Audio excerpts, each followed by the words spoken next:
पहला क्वेश्चन है राजस्थान के एकीकरण की शुरुआत कब हुई थी? तो इस सवाल का सही जवाब देगा ऑप्शन बी यानी राजस्थान की एकीकरण की जो शुरुआत है वो 18 मार्च 1948 को हुई थी और 1 नवंबर 1956 को राजस्थान एकीकरण की समाप्ति हुई थी। कब हुई थी? 1 नवंबर 1956 को, जिसमें राजस्थान की एकीकरण में कुल कितना समय लगा था? वो लगा था 8 वर्ष 7 माह और 14 दिन का समय लगा था। और राजस्थान का एकीकरण है वो 7 चरणों में पूरा हुआ था। कितने चरणों में? 7 चरणों में, जो 18 मार्च से शुरू होकर 1 नवंबर 1956 तक चला था। नेक्स्ट अगला दूसरा क्वेश्चन है G7 समूह ने गरीब देशों के लिए कितने बिलियन अमेरिकी डॉलर के वैश्विक बुनियादी ढांचा कार्यक्रमों की घोषणा की है? तो इस सवाल का सही जवाब देगा ऑप्शन बी यानी G7 हैं जिन्होंने गरीब देशों के लिए 600 बिलियन अमेरिकी डॉलर के वैश्विक बुनियादी ढांचा कार्यक्रमों को की घोषणा की है। कितने रुपए की? 600 बिलियन अमेरिकी डॉलर की। और G7 एक अंतर सरकारी राजनीतिक मंच है जिसमें France, Canada, Germany, Japan, Italy, America और यूनाइटेड किंगडम जैसे देश शामिल हैं। अगला नेक्स्ट तीसरा क्वेश्चन है कजली तीज के दिन बालिकाएं एवं सुहागिनें किस वृक्ष की पूजा करती हैं? तो इस सवाल का सही जवाब देगा ऑप्शन ए यानी कजली तीज के दिन बालिकाएं एवं सुहागिनें महिलाएं हैं जो पीपल वृक्ष की पूजा करती हैं। और दोस्तों आपको बता दें कि कजली तीज को चातुड़ी तीज, बूढ़ी तीज, बड़ी तीज भी कहा जाता है, जो भाद्रपद कृष्ण तृतीया को ये कजली तीज आती हैं। कब आती हैं? भाद्रपद कृष्ण तृतीया को ये कजली तीज आती हैं। और इसी दिन एक बूंदी जिले में एक विशाल मेला भी लगता है। कजली तीज का कहाँ पर मेला लगता है? तो बूंदी जिले में ये मेला लगता है। और कजली तीज के दिन बालिकाएं और महिलाएं हैं जो पीपल वृक्ष की पूजा करती हैं। अगला नेक्स्ट चौथा क्वेश्चन है केंद्र सरकार ने रिसर्च एंड एनालिसिस विंग यानी रॉ प्रमुख सामंत गोयल का कार्यकाल कितने साल के लिए बढ़ा दिया है? तो इस सवाल का सही जवाब देगा ऑप्शन सी यानी केंद्र सरकार है जिन्होंने हाल ही में रिसर्च एंड एनालिसिस विंग यानी रॉ प्रमुख सामंत गोयल का कार्यकाल है वो 1 साल के लिए बढ़ा दिया है। अब सामंत गोयल हैं वो रॉ के अध्यक्ष के तौर पर 30 जून 2023 तक इस पद पर बने रहेंगे। कब तक? 30 जून 2023 तक। कौन? सामंत गोयल जो रॉ के अध्यक्ष हैं। नेक्स्ट अगला पांचवा क्वेश्चन है विश्व बैंक ने कितने राज्यों की सड़क सुरक्षा हेतु भारत राज्य सहायता कार्यक्रम के लिए 250 मिलियन अमेरिकी डॉलर के ऋण को मंजूरी दी है? तो इस सवाल का सही जवाब देगा ऑप्शन सी यानी विश्व बैंक है जिन्होंने भारत के 7 राज्यों की सड़क सुरक्षा हेतु भारत राज्य सहायता कार्यक्रम के लिए 250 यानी 250 मिलियन अमेरिकी डॉलर के ऋण को मंजूरी दी है। किसने दी है? विश्व बैंक ने। और कितने रुपए? 250 मिलियन अमेरिकी डॉलर के। और कितने राज्यों के लिए? 7 राज्यों के लिए सड़क सुरक्षा हेतु। अगला नेक्स्ट छठा क्वेश्चन है संयुक्त राजस्थान को वृत्त राजस्थान कब बनाया गया था? तो इस सवाल का सही जवाब देगा ऑप्शन सी यानी 30 मार्च 1949 को संयुक्त राजस्थान को वृत्त राजस्थान बनाया गया था। और 30 मार्च 1949 से ही हर साल अब 30 मार्च को राजस्थान दिवस भी मनाया जाता है। नेक्स्ट अगला 7वां क्वेश्चन है महाराष्ट्र के औरंगाबाद जिले का नाम बदलकर क्या रखा गया है? तो इस सवाल का सही जवाब देगा ऑप्शन बी यानी हाल ही में महाराष्ट्र के औरंगाबाद जिले का नाम बदलकर संभाजी नगर कर दिया गया है। अगला नेक्स्ट 8वां क्वेश्चन है राजस्थान के पर्यटन विभाग द्वारा ऊंट महोत्सव कहाँ आयोजित किया जाता है? तो इस सवाल का सही जवाब देगा ऑप्शन ए यानी राजस्थान के बीकानेर जिले में राजस्थान के पर्यटन विभाग द्वारा हर साल ऊंट महोत्सव का आयोजित किया जाता है। किस जिले में ऊंट महोत्सव? बीकानेर जिले में। अगला नेक्स्ट 9वां क्वेश्चन है मुख्यमंत्री ने बाढ़ पीड़ितों को के निमित्त अनाज और कपड़े बंटवाए वाक्य में प्रयुक्त कारक कौन सा है? तो इस सवाल का सही जवाब देगा ऑप्शन सी यानी मुख्यमंत्री ने बाढ़ पीड़ितों के निमित्त अनाज और कपड़े बंटाए। इसमें कारक हैं वो संप्रदान कारक हैं। अगला नेक्स्ट 10वां क्वेश्चन है निम्नलिखित में से किस विकल्प में एक वचन बहुवचन युग्म अशुद्ध हैं? तो इस सवाल का सही जवाब देगा ऑप्शन बी यानी खुरपी और खुरपियाँ हैं जिसमें एक विकल्प हैं जो एक वचन और बहुवचन विकल्प है वो अशुद्ध हैं। अगला नेक्स्ट 11वां क्वेश्चन है किलत शब्द हैं। तो इस सवाल का सही जवाब देगा ऑप्शन सी यानी किलत शब्द हैं जो एक स्त्रीलिंग शब्द हैं। नेक्स्ट अगला 12वां क्वेश्चन है राष्ट्रीय बाल अधिकार संरक्षण आयोग में अध्यक्ष के अतिरिक्त कितने सदस्य होते हैं। तो इस सवाल का सही जवाब देगा ऑप्शन बी यानी राष्ट्रीय बाल अधिकार संरक्षण आयोग में अध्यक्ष के अलावा 6 अतिरिक्त सदस्य होते हैं। 6 अध्यक्ष में से जिसमें से 2 महिलाओं का होना आवश्यक है और इनका कार्यकाल है वो 3 वर्ष के लिए होता है।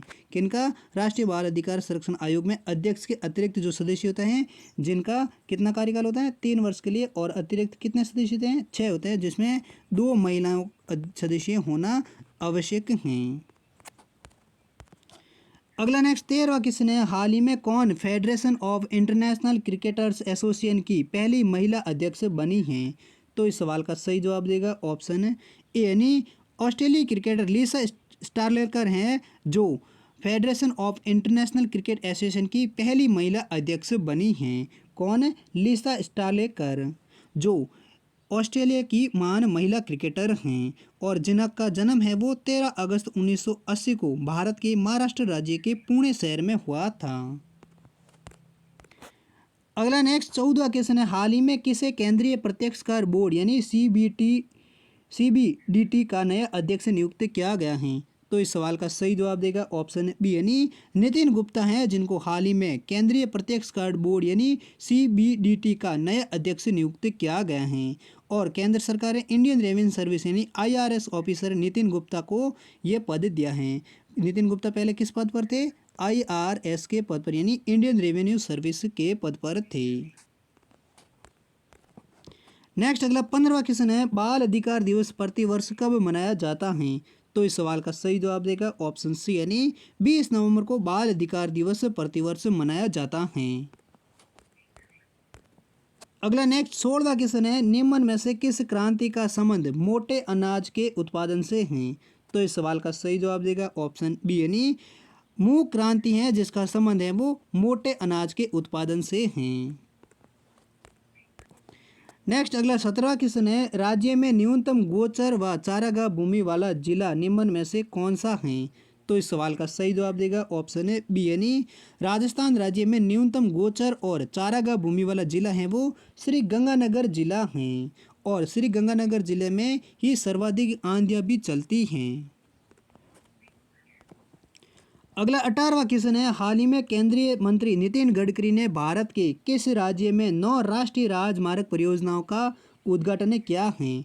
तो इस सवाल का सही जवाब देगा ऑप्शन डी यानी हाल ही में केंद्रीय सड़क परिवहन और राजमार्ग मंत्री नितिन गडकरी जी हैं जिन्होंने भारत के राजस्थान राज्य में 9 राष्ट्रीय राजमार्ग परियोजनाओं का उद्घाटन किया है जो 1337 करोड़ रुपए की लागत वाली 9 राष्ट्रीय राज्य मार्ग परियोजनाएं हैं जिसका उद्घाटन किसने किया है? केंद्रीय सड़क परिवहन और राजमार्ग मंत्री नितिन गडकरी ने और किस राज्य में? राजस्थान राज्य में।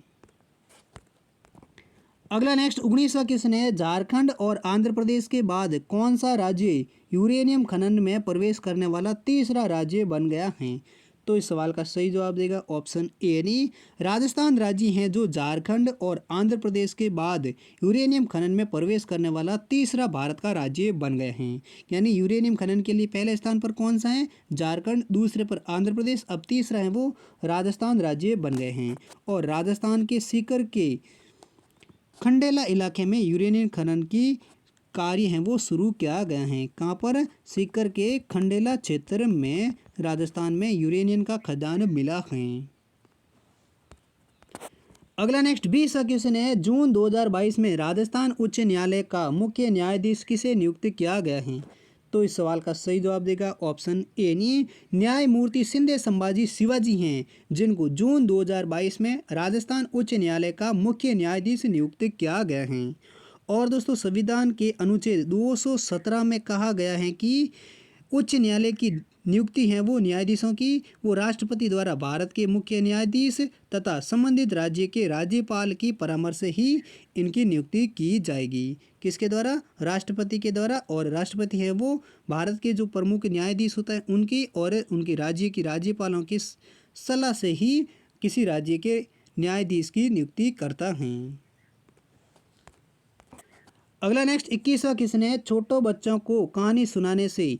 तो इस सवाल का सही जवाब देगा ऑप्शन ए नहीं, यानी छोटे बच्चों को कहानी सुनाने से बच्चों की कल्पना शक्ति एवं चिंतन शक्ति का विकास होता है। क्या होता है बच्चों को कहानी सुनाने से?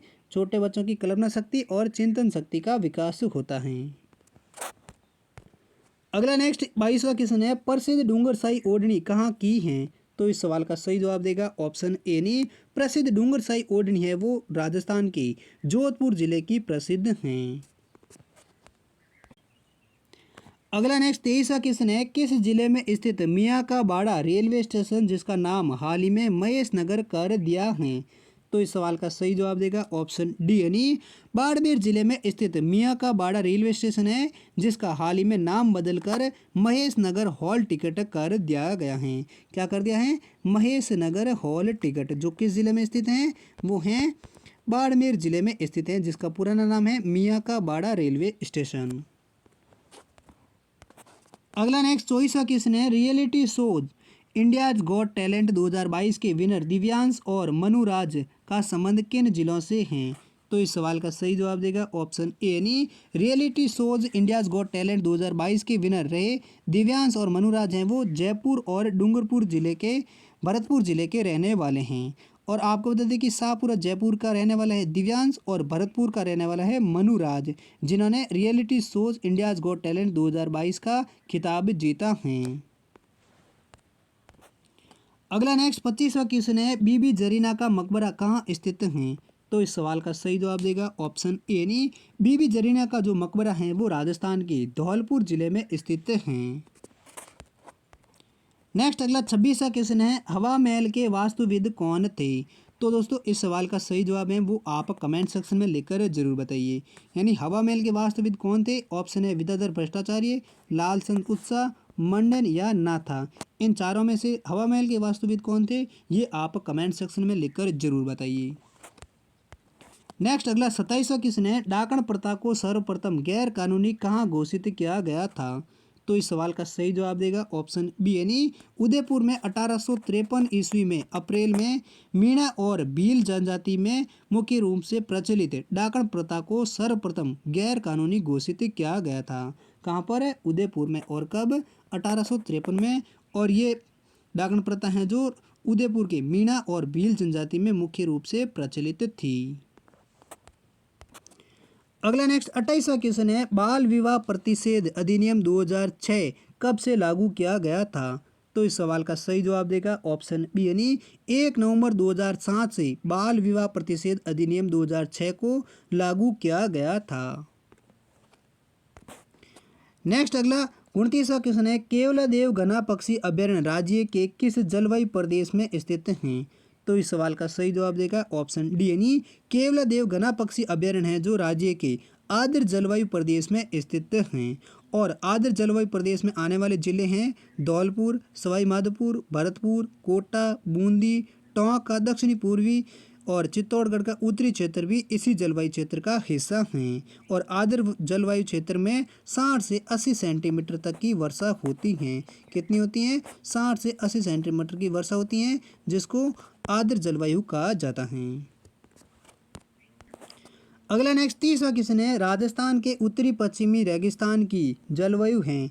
तो इस सवाल का सही जवाब देगा ऑप्शन सी यानी राजस्थान के उत्तरी पश्चिमी रेगिस्तान की जो जलवायु है वो संपूर्ण क्षेत्र की विषम जलवायु हैं, यानी सूक्ष्म एक जलवायु हैं जहाँ 10 से 12 सेंटीमीटर तक ही वर्षा होती है।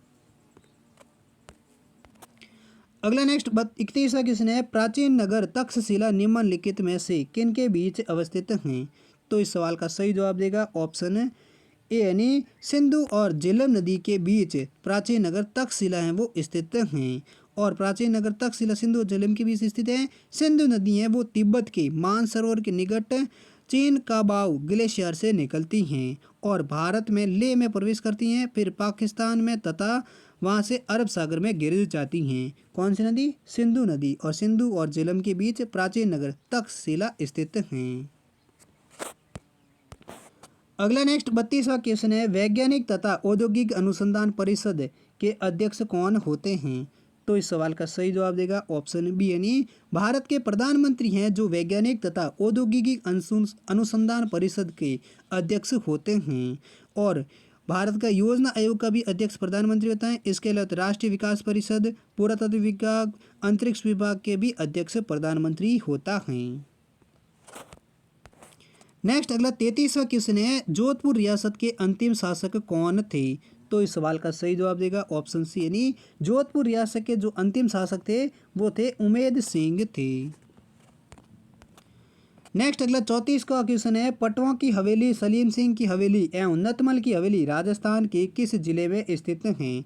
तो इस सवाल का सही जवाब देगा ऑप्शन सी यानी पटवा की हवेली, सलीम सिंह की हवेली एवं नतमल की हवेली है वो राजस्थान की जैसलमेर जिले में स्थित हैं। अगला नेक्स्ट 35वां क्वेश्चन है, किस समिति की सिफारिश पर पंचायती राज व्यवस्था शुरू की गई थी? तो दोस्तों ये सवाल काफ़ी बार बताए गए हैं, इसलिए इस सवाल का जवाब है वो आप कमेंट सेक्शन में लिखकर जरूर बताइए। यानी किस समिति की सिफारिश पर पंचायती राज व्यवस्था राजस्थान में शुरू की गई थी? तो ऑप्शन है अशोक मेहता समिति या बलवंत राय मेहता समिति या सादिक अली समिति या इनमें से कोई नहीं। चारों ऑप्शन में से कौन सा ऑप्शन सही है ये आप कमेंट सेक्शन में जरूर लिखकर बताइए।